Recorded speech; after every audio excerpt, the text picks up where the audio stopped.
Chapter 1. The empty seats. Grayson Kraft had always believed the diner smelled like home. The mingling scents of sizzling bacon, fresh coffee, and warm maple syrup were as familiar to him as the creak of the front door when someone walked in. But lately, the door didn't creak nearly as often as it used to. He stood behind the counter, wiping down a chrome napkin holder that didn't need wiping, watching the empty booth stretch out like a checkerboard of loneliness. The red vinyl seats gleamed under the fluorescent lights, but they were mostly vacant, save for two regulars nursing their coffee like it was a lifeline. Outside, Main Street was quiet, the kind of quiet that wasn't peaceful, it was hollow. The town was dying. Grayson hated admitting it, but the truth was as plain as the faded paint on the hardware store across the street. Kids grew up here, graduated, and bolted for the cities where opportunity didn't come with a side of mashed potatoes. Businesses closed one by one, leaving behind dusty windows and for sale signs that never came down. The diner had been his family's anchor for 3 generations. His grandfather opened Kraft's Diner in 1952, back when jukeboxes were the heartbeat of every eatery and milkshakes were practically a currency. His parents took over in the 80s, riding the wave of small-town pride. And now, at 36, Grayson was the captain of a ship that felt like it was slowly sinking. He glanced toward the kitchen where his parents were working like they always did. His mom, Ruth, was flipping pancakes with the precision of a surgeon, while his dad, Hank, hummed along to an old country tune as he scrubbed pots. They were in their 60s now, but retirement wasn't in their vocabulary. They told him, "The diner's yours, son," when he turned 35, but they still showed up every morning at 5 a.m., aprons tied, ready to keep the wheels turning. Grayson loved them for it, but he also knew the truth. If something didn't change, Kraft's Diner would become another boarded-up relic of a town that time forgot. He tossed the rag onto the counter and pulled out the worn leather notebook he used for ideas. Most of the pages were filled with half-baked plans, discount coupons, trivia nights, even a pie-of-the-month club that lasted exactly 2 months before fizzling out. None of it had worked, but last night, lying awake in his apartment above the diner, he'd had a spark, a real idea, one that might actually save this place. He flipped to a fresh page and wrote in bold letters, "Split the diner. Half modern coffee shop, half retro 1950s diner." It sounded crazy. Maybe it was. But crazy was better than dead. The coffee shop side would have sleek tables, cozy chairs, and free Wi-Fi, something the town sorely lacked. Students could study there, freelancers could work, and maybe, just maybe, it would lure in the younger crowd who thought Kraft's was where old people eat meatloaf. The other half, pure nostalgia. Checkerboard floors, chrome fixtures, red vinyl booths, and a jukebox that played real records from the golden age of rock and roll. Friday nights would be sock hop night, complete with root beer floats and poodle skirts if anyone was brave enough. Grayson could almost see it. The hum of conversation, the clink of coffee cups, the laughter echoing off shiny tiles. It was bold. It was risky, but it was something. "Grayson," his mom called from the kitchen, breaking his daydream. "You're staring at that notebook like it owes you money." He chuckled and walked to the pass-through window. "Just thinking." "Thinking's good," Hank said, popping his head out with a grin. "Doing's better." Grayson leaned on the counter. "What would you say if I told you I had an idea to save this place?" Ruth raised an eyebrow. "Does it involve selling it?" "No," he said quickly. "It involves reinventing it." Hank wiped his hands on a towel. "Reinventing how?" Grayson took a breath. "I want to split the diner down the middle. One side becomes a modern coffee shop, Wi-Fi, comfy chairs, the works. The other side goes full retro. Checker floors, jukebox, sock hop Fridays. Silence. The kind that made Grayson's stomach knot. Finally, Ruth spoke. "That's ambitious." "Ambitious is good," Hank said, though his tone was cautious. "But it's gonna cost money. And time." "I know," Grayson admitted. "But if we don't do something, this place is done. We're already running on fumes." Ruth exchanged a look with Hank, then sighed. "If you think it'll work, we'll back you. But you're the boss now, Grayson. This is your call." Their faith warmed him more than the coffee he'd been nursing all morning. "Thanks," he said softly. "I won't let you down." He spent the rest of the afternoon sketching layouts, jotting down supply lists, and calculating costs that made his head spin. By closing time, he had a plan and a headache. As he locked up and stepped into the crisp evening air, he glanced down Main Street. The sun was setting behind the grain silos, painting the sky in shades of orange and pink. It was beautiful in that quiet Midwest way. But beauty didn't pay bills. Grayson pulled out his phone and opened the local job board. If he was going to pull this off, he needed help. Someone with energy, ideas, and maybe a knack for design. Someone who could see the diner not as it was, but as it could be.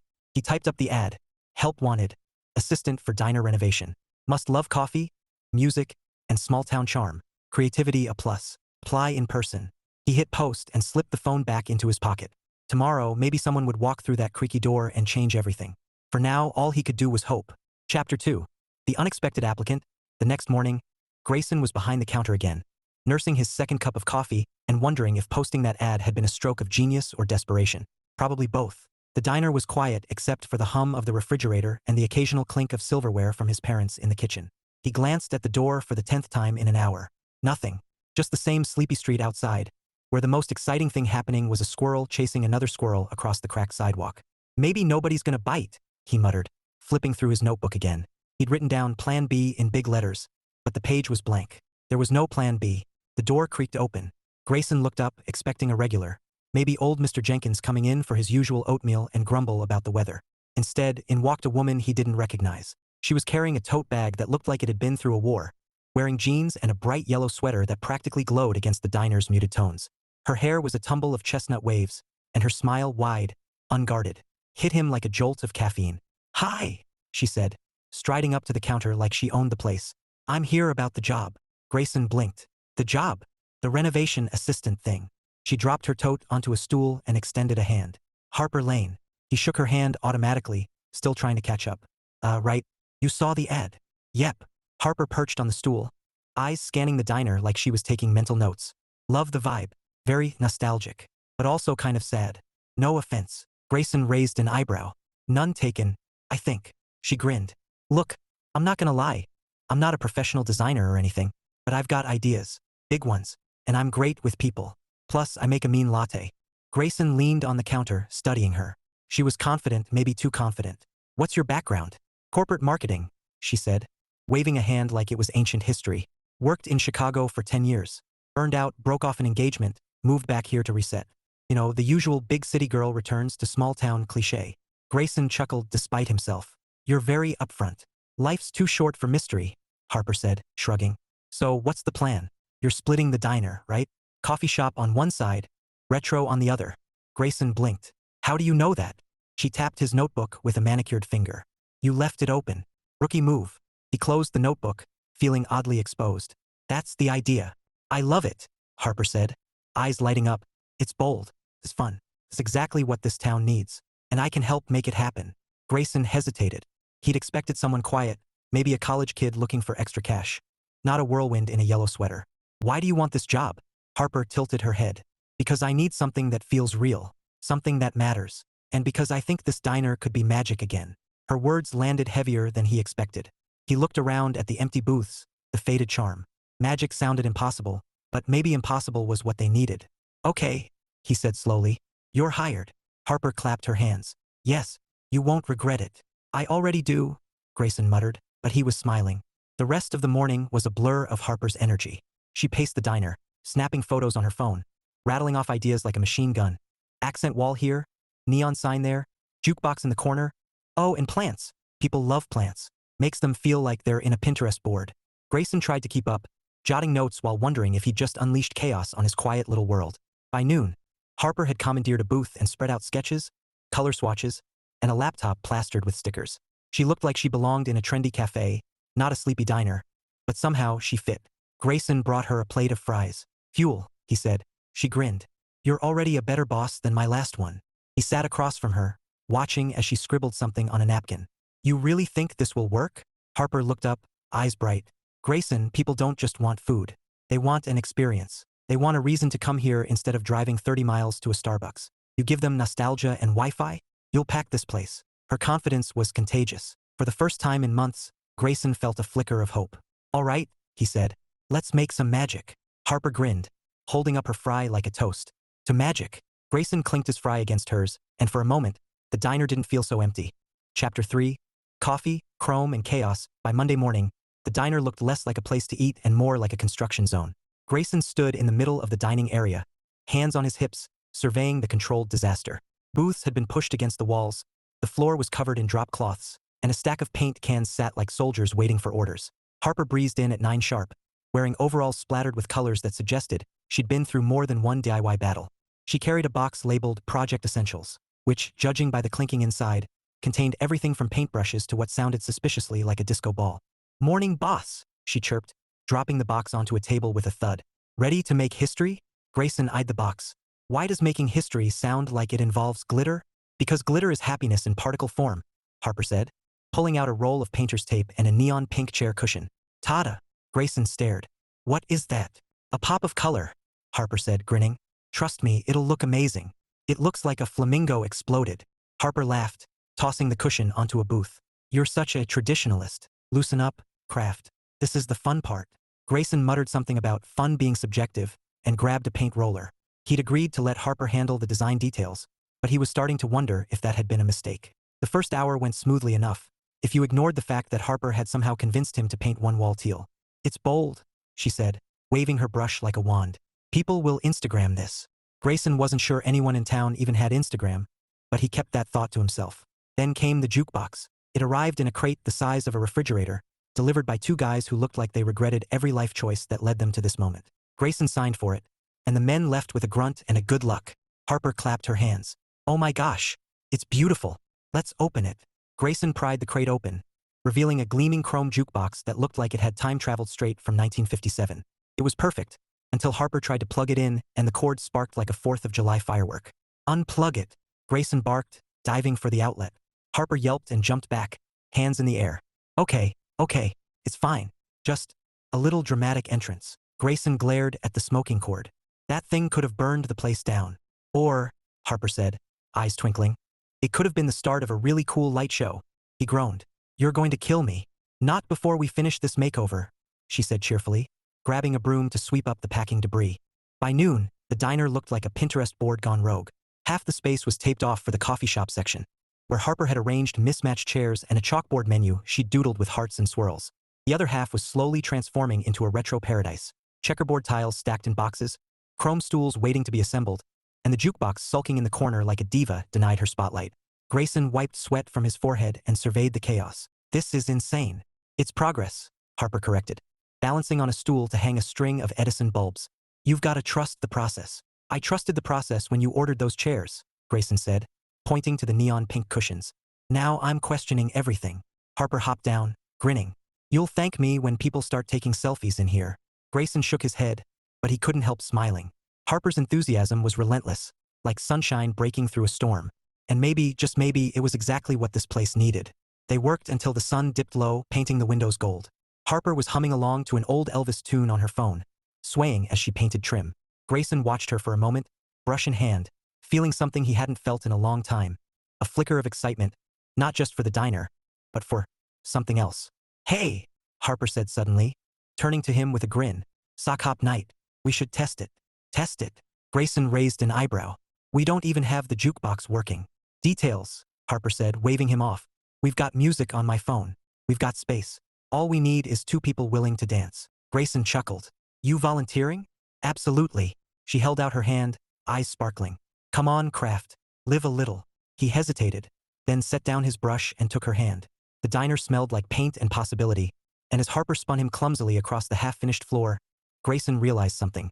Maybe magic wasn't impossible after all. Chapter 4.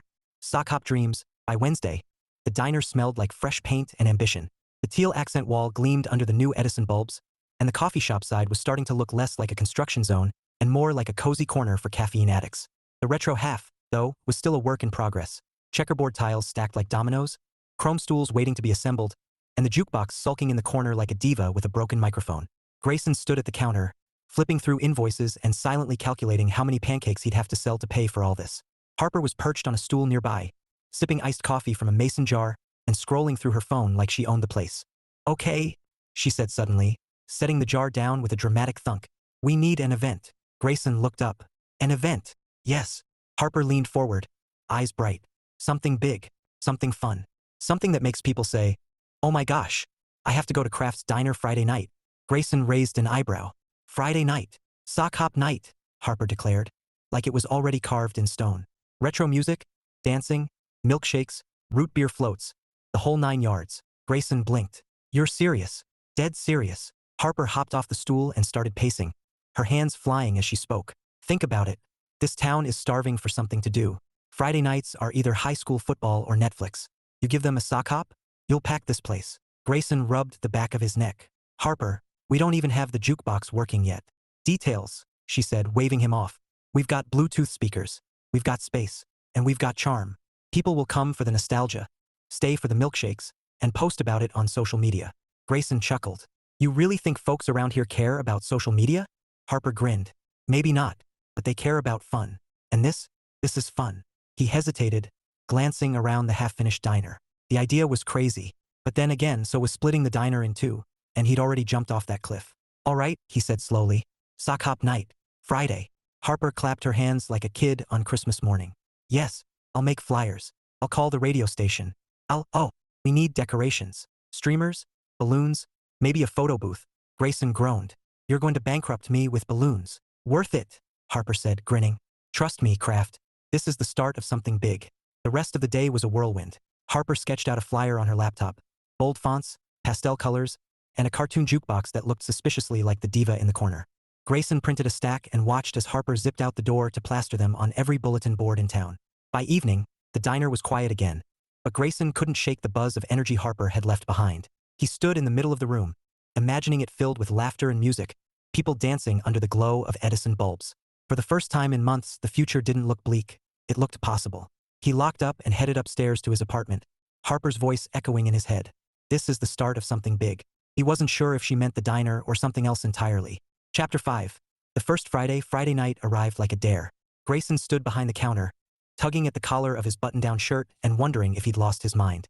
The diner was glowing under Edison bulbs, streamers hung from the ceiling, and the jukebox, miraculously repaired after Harper sweet-talked the electrician, was humming softly in the corner, ready to belt out Elvis at a moment's notice. The smell of burgers and fries mingled with vanilla milkshake sweetness, and for the first time in months, the diner didn't feel empty. It felt alive. Harper was everywhere at once, darting between tables, greeting customers, adjusting decorations like a general commanding her troops. She wore a cherry-red skirt that swished when she moved and a white blouse tied at the waist, her hair pulled back with a polka-dot scarf. She looked like she'd stepped straight out of a 1950s postcard, and Grayson couldn't stop noticing. Grayson, she called, waving him over. We've got a full house. He glanced around. She wasn't exaggerating. Every booth was filled, and people were laughing, sipping milkshakes, tapping their feet to the music. Even the coffee shop side had a handful of teens hunched over laptops, sipping lattes like they were in a big city cafe. It was working. Against all odds, it was working. Grayson walked over, trying not to grin like an idiot. You did good, Harper. She beamed. We did good. Before he could reply, the jukebox kicked into Rock Around the Clock, and Harper clapped her hands. All right, folks, time to dance. The crowd cheered, and suddenly the floor was alive with twirling skirts and tapping shoes. Harper grabbed Grayson's hand before he could protest. Come on, Kraft. You're not hiding behind that counter tonight. I don't dance, he said, even as she pulled him into the fray. Lucky for you, I do, Harper shot back, spinning him so fast he nearly collided with a man carrying a root beer float. Grayson laughed, really laughed, as Harper twirled under his arm, her scarf fluttering like a flag of victory. For a moment, the stress, the invoices, the fear of failure, all of it melted away. There was only music, laughter, and Harper's smile. Then the song slowed, melting into a dreamy tune that made the room hush. Couples paired off, swaying under the soft glow of the lights. Harper looked up at him, eyes warm, and for a heartbeat, Grayson forgot how to breathe. Guess it's a slow one, she murmured. Guess so, he said, his voice low. They moved together, tentative at first, then easier, like they'd been doing this for years. Grayson felt the weight of her hand in his, the warmth of her shoulder brushing his arm, and something inside him shifted, quiet but undeniable. And then, excuse me, a voice interrupted. Grayson turned to see a teenager holding an empty ketchup bottle like it was a life-or-death emergency. We're out of ketchup. Grayson blinked. Seriously? Yeah, the kid said, oblivious to the moment he'd just detonated. Harper bit her lip, trying not to laugh. Duty calls, boss. Grayson groaned, stepping back. Hold that thought. As he headed for the kitchen, Harper called after him, her voice teasing, Don't worry, Kraft. The night's still young. By closing time, the diner was buzzing with leftover energy. People lingered, chatting and laughing, promising to come back next Friday. Harper was stacking chairs, humming along to the jukebox, while Grayson wiped down the counter, his mind replaying that almost moment on the dance floor. He glanced at her, catching the curve of her smile as she worked. Maybe tonight had been about saving the diner, but it felt like something else had started too. Something he wasn't sure he was ready for, but couldn't stop wanting. Chapter 6. Rumors and Rivalries. By Monday morning, the sock hop buzz had spread like wildfire. Grayson walked into the diner to find two older gentlemen already sipping coffee at the counter, deep in conversation. Did you hear? One said, leaning in conspiratorially. Grayson Kraft's turning this place into a dance hall. The other chuckled. About time something fun happened in this town. Grayson shook his head, amused and slightly alarmed.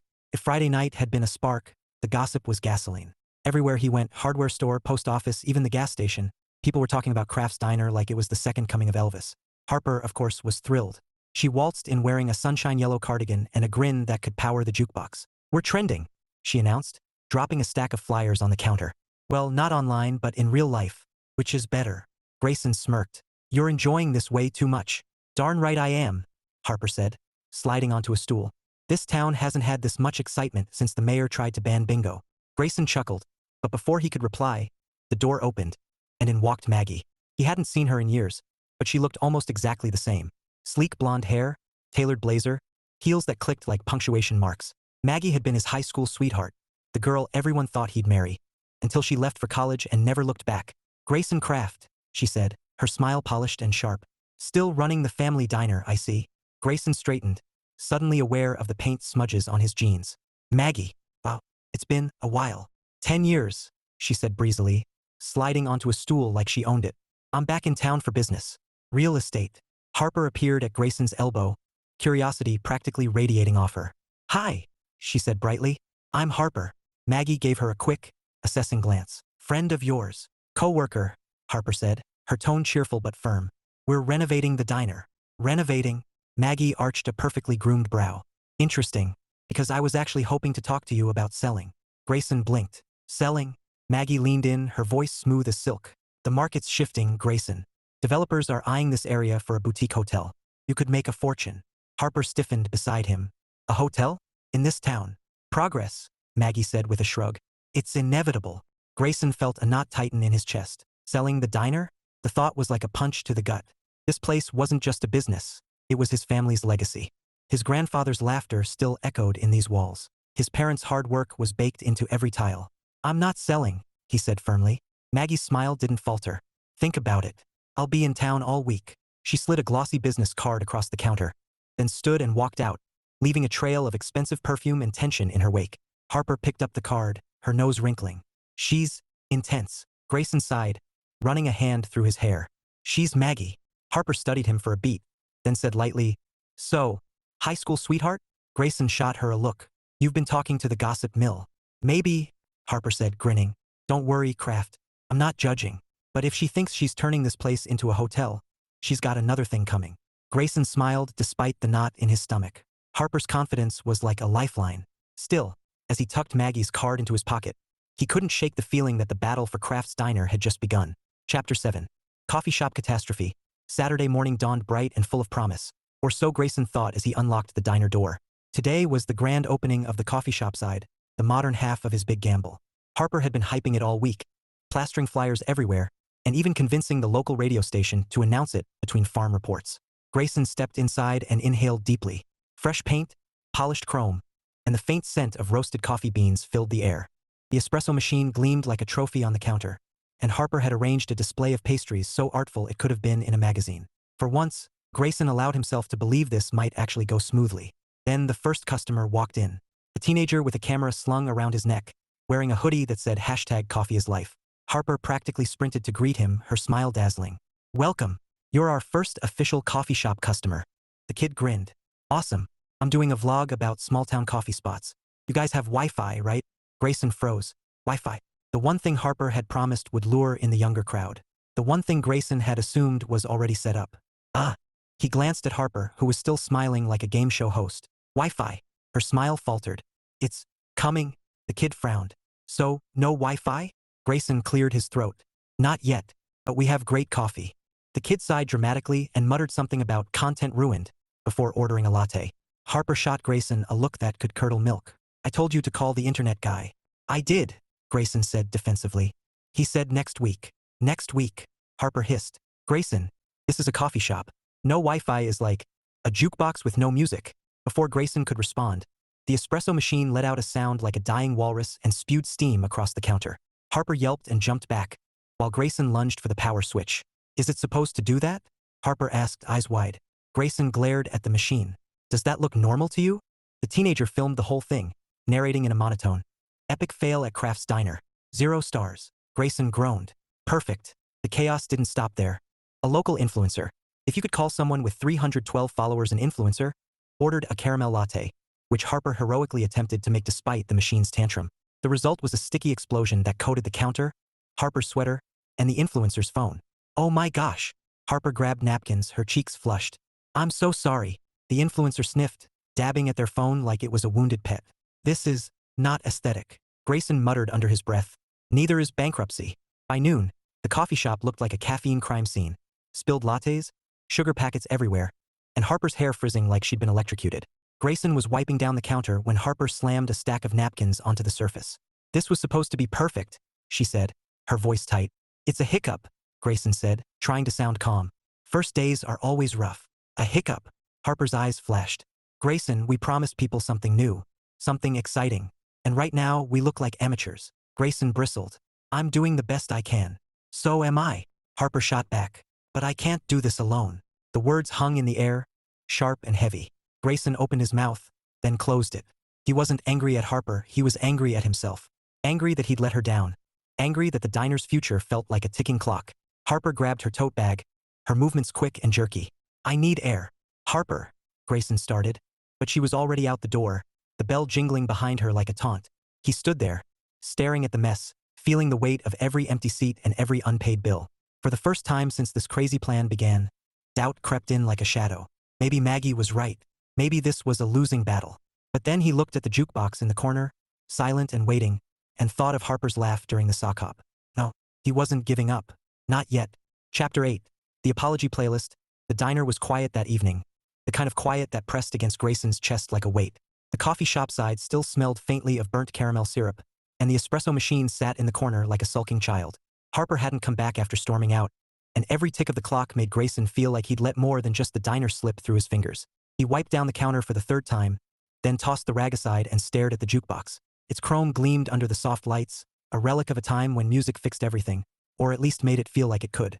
Grayson walked over and slid a quarter into the slot. The machine whirred to life, its neon glow casting a warm halo across the room. He scrolled through the titles, searching for something that said what he couldn't seem to put into words. Finally, he landed on a classic, Can't Help Falling in Love. Simple, honest, vulnerable. The first notes floated through the diner, soft and sweet, filling the empty space like a promise. Grayson leaned against the jukebox, listening, hoping Harper would hear it somehow, even if she was miles away. Except she wasn't. The door creaked open, and there she was, hair tousled from the wind, cheeks pink from the cold, tote bag slung over her shoulder like a truce flag. She froze when she heard the music, her eyes flicking to the jukebox, then to Grayson. You picked Elvis, she said softly. Grayson shrugged, his throat tight. Seemed appropriate. Harper stepped inside, letting the door swing shut behind her. For a moment, neither of them spoke. The song filled the silence, wrapping around them like a thread pulling two frayed edges together. I'm sorry, Grayson said finally, his voice low. About today. About everything. Harper set her bag down and walked closer, her expression gentler than he deserved. You don't have to apologize for a broken coffee machine. It's not just that, Grayson said, running a hand through his hair. I've been so focused on saving this place that I didn't stop to think about what it's costing you. You've put your heart into this, Harper. And he exhaled, the words heavy. I don't want to lose that. Harper's eyes softened, but there was a flicker of something else. Curiosity, maybe hope. Grayson, why does this diner matter so much to you? He looked around at the chrome, the booths, the worn counter where his grandfather once told stories over pie.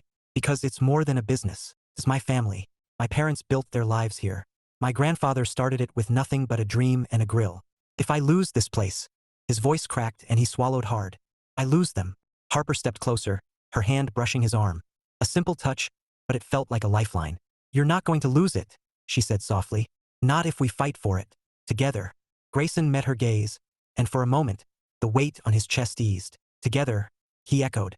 The song ended, but neither of them moved. The jukebox clicked, ready for another tune, but Grayson didn't reach for it. He was too busy memorizing the way Harper looked in that moment, like hope personified. And maybe, just maybe, like something more. Chapter 9. A kiss in chrome.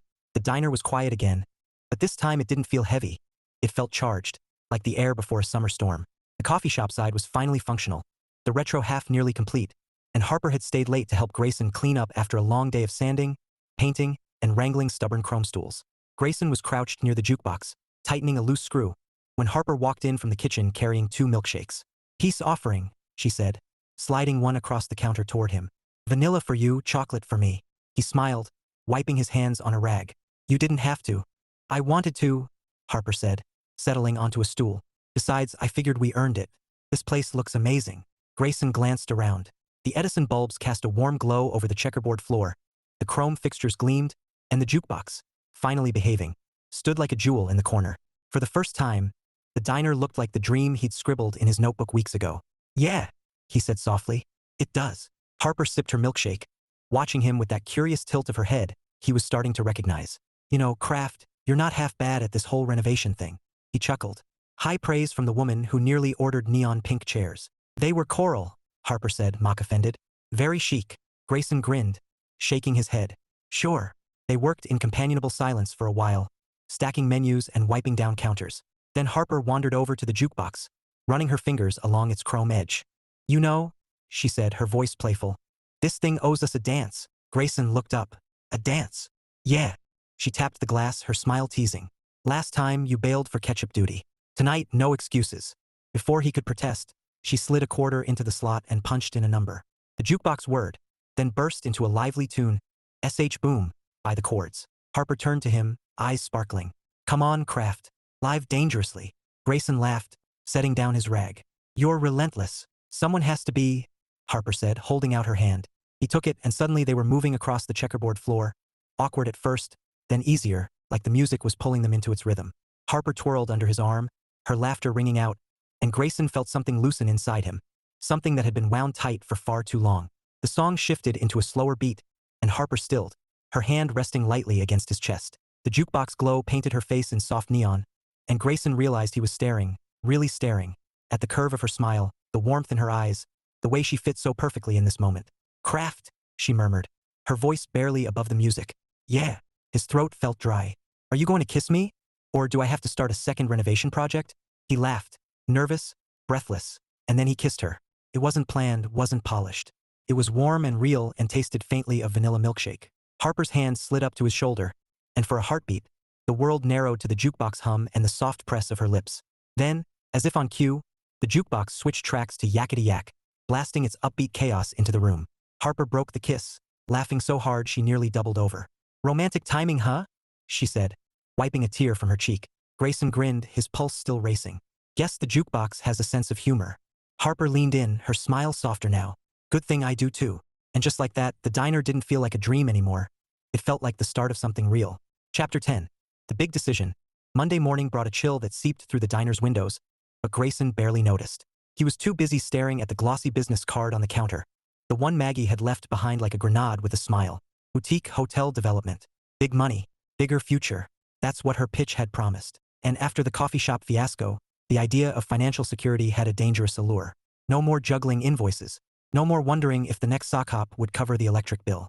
Just a clean break and a fat check. But then he looked around the diner. The checkerboard floor gleaming under Edison bulbs, the jukebox humming softly in the corner. The scent of fresh coffee drifting from the machine Harper had finally coaxed into submission. This wasn't just a business. It was his family's heartbeat. Selling it felt like erasing history. The door jingled, and Harper walked in, her scarf fluttering like a banner of optimism. She carried a box of decorations for next Friday's sock hop, humming under her breath. When she saw the card, her smile faltered.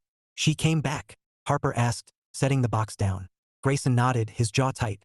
"Yesterday. Made another offer." Harper picked up the card, turning it between her fingers. And I told her I'd think about it," Grayson admitted, the words tasting bitter.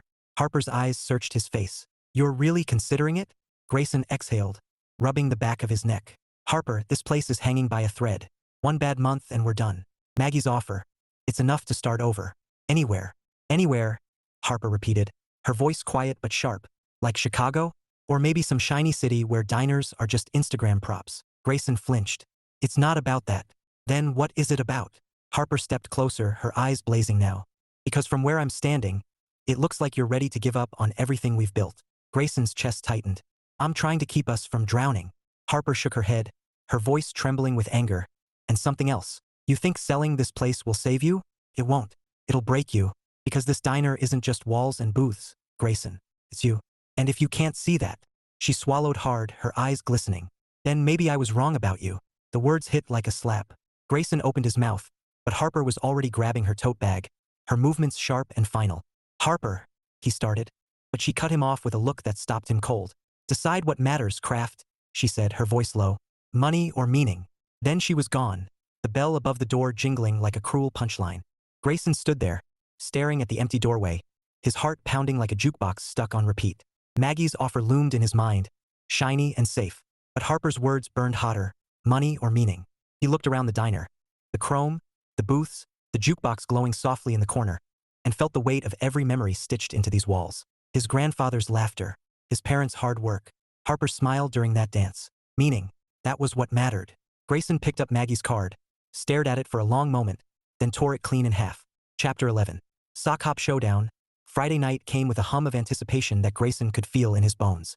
The diner was ready, checkerboard floors gleaming, chrome fixtures polished, jukebox glowing like a beacon of nostalgia. Flyers had done their job. The town was buzzing. Tonight wasn't just another sock hop. Tonight was make or break. Grayson stood behind the counter, adjusting his tie like it might hold the whole night together. His parents were in the kitchen, flipping burgers with the kind of quiet pride that made his chest ache. And Harper? She was everywhere, stringing up last-minute decorations, laughing with customers, her energy electric. But she hadn't looked at him the same since Monday. Not cold exactly, but distant. Like a door had closed and he didn't know how to knock. The bell jingled and in walked Maggie. She was dressed to kill. Sleek black dress, heels clicking like a countdown. Conversations dipped as she crossed the room, her smile sharp enough to cut glass. Grayson, she purred, sliding onto a stool like she owned it. Place looks quaint. Grayson forced a polite smile. We're busy tonight. I can see that. Maggie's gaze swept the room, then landed on Harper, who was laughing with a group of teens near the jukebox. Interesting help you've got. Grayson's jaw tightened. What do you want, Maggie? She leaned in, her voice low and smooth. One last offer. Higher than before. You sell tonight, and by next month, this place is a boutique hotel. No more stress. No more scraping by. Grayson stared at her, the weight of her words pressing hard. He thought of the invoices stacked on his desk, the sleepless nights, the fear that had gnawed at him for months. Then he looked around, the laughter, the music, the glow of Edison bulbs, and finally, Harper. Her scarf fluttered as she moved, her smile lighting up the room like it belonged here. Meaning, not money. Grayson straightened, his voice steady. Not interested. Maggie blinked, her smile faltering for the first time. Grayson, be reasonable. I am, he said firmly. This diner isn't for sale. Not now. Not ever. The words rang out like a declaration, and heads turned. Harper froze mid-step, her eyes locking on his. For a heartbeat, the whole room seemed to hold its breath. Then the jukebox kicked into at the hop, and the tension shattered like glass. People cheered, couples spun onto the floor, and Harper moved toward him, her expression unreadable. Grayson braced himself as she stopped in front of him. You really told her no? She asked softly. Yeah, he said, his voice low. Because this place matters. And so do you. Harper's breath hitched, and for a moment, the noise around them faded. Then her lips curved into a smile, slow, warm, and brighter than the jukebox glow. Good answer, Kraft, she murmured. Before he could reply, she grabbed his hand and pulled him toward the dance floor. Come on. Time to celebrate. Grayson laughed, letting her lead him into the swirl of music and laughter. Maggie was gone, the offer forgotten, and for the first time in months, Grayson felt like he wasn't just saving a diner. He was building a future. One dance step at a time. Chapter 12. Love on the menu. 2 weeks later, Kraft's diner was humming like a jukebox on a Saturday night. The coffee shop side had become a magnet for students and freelancers, laptops glowing under Edison bulbs, while the retro half was alive with laughter, milkshakes, and the occasional impromptu dance. Friday sock hops were now a town tradition, and Grayson had stopped worrying about empty seats, because there weren't any. He stood behind the counter, watching Harper chat with a group of regulars, her scarf tied in a jaunty bow, her smile lighting up the room. She'd become the heart of this place, and Grayson knew it wasn't just the diner that had changed. It was him. Grayson, Harper called, waving him over. We need more whipped cream for the floats. On it, he said, heading for the kitchen. That's when disaster struck. The whipped cream canister, apparently possessed by a mischievous spirit, exploded the moment he pressed the nozzle. A geyser of cream shot across the counter, splattering the chrome, the floor, and, unfortunately, Harper, who had just walked in. She froze, blinking through a mask of whipped cream. Then she burst out laughing, the sound so bright it made Grayson laugh too, even as he grabbed a towel. Oh my gosh, Harper gasped, wiping her face. You look like you lost a fight with a dessert cart. Grayson grinned, handing her a towel. You're not much better. Harper dabbed at her hair, still laughing. Well, at least we're on brand. Love and chaos, served with extra whipped cream. Grayson chuckled, then sobered as he looked at her. Really looked at her. Hair tousled, cheeks flushed, eyes sparkling like she belonged in every dream he'd ever had. Harper, he said softly, his voice cutting through the laughter. She stilled, meeting his gaze. Yeah, I'm glad you came back, he said. Not just for the diner. For me. Her smile softened, and she stepped closer, whipped cream forgotten. I'm glad too. And then he kissed her. Slow, sweet, and certain this time. No jukebox interruptions, no ketchup emergencies. Just them, standing in the kitchen of a diner that had become something more than a business. It was home. It was theirs. When they finally pulled apart, Harper grinned. So, does this mean I get a raise? Grayson laughed, his heart lighter than it had been in years. You get a lifetime supply of milkshakes. Deal, she said, and kissed him again. Chapter 13. Happily ever after with extra fries. 1 year later, Kraft's Diner was no longer the quiet relic of a fading town. It was the heartbeat of Main Street. The coffee shop side buzzed with students and freelancers, laptops glowing under Edison bulbs, while the retro half was alive with laughter, jukebox tunes, and milkshakes crowned with mountains of whipped cream. Friday sock hops had become legendary, drawing crowds from neighboring towns. People didn't just come for food. They came for the experience, for the magic Harper had promised. Grayson stood behind the counter, watching it all with a smile that felt permanent now. His parents were still in the kitchen, flipping burgers like pros, but with a new ease in their movements, pride instead of worry. The diner wasn't just surviving, it was thriving. And Harper? She was everywhere, as always, laughing with customers, adjusting decorations, her scarf tied in a jaunty bow that had become her signature. She caught his eye across the room and grinned, that same grin that had turned his world upside down a year ago. Grayson felt the familiar tug in his chest, the one that said he'd made the right choice, not just for the diner but for his life. The jukebox clicked, and the opening notes of Can't Help Falling in Love floated through the air. Harper froze mid-step, then looked at him with a smile that was softer now, deeper. Grayson walked toward her, weaving through the crowd, and held out his hand. Dance with me? He asked. Harper's eyes sparkled. Always. They moved onto the checkerboard floor, swaying to the music as laughter and chatter faded into the background. Around them, the diner glowed like a dream made real. Chrome shining, milkshakes clinking, neon humming softly. Grayson held Harper close, breathing in the scent of vanilla and coffee and something that felt like forever. You know, Harper murmured, her head resting against his shoulder. I think we did it. Grayson smiled, his voice low. We did more than that. She tilted her head, teasing. Does this mean I finally get that raise? He chuckled. Lifetime supply of fries and milkshakes. That's the best I can do. Deal, she said, and kissed him. Slow and sweet, like the song playing just for them. As the jukebox hummed and the diner pulsed with life, Grayson realized something. Magic wasn't impossible. It was right here, in the laughter, in the music, in the woman who'd walked through his door and turned everything upside down. And for the first time in years, Grayson Kraft didn't just believe in happily ever after. He was living it.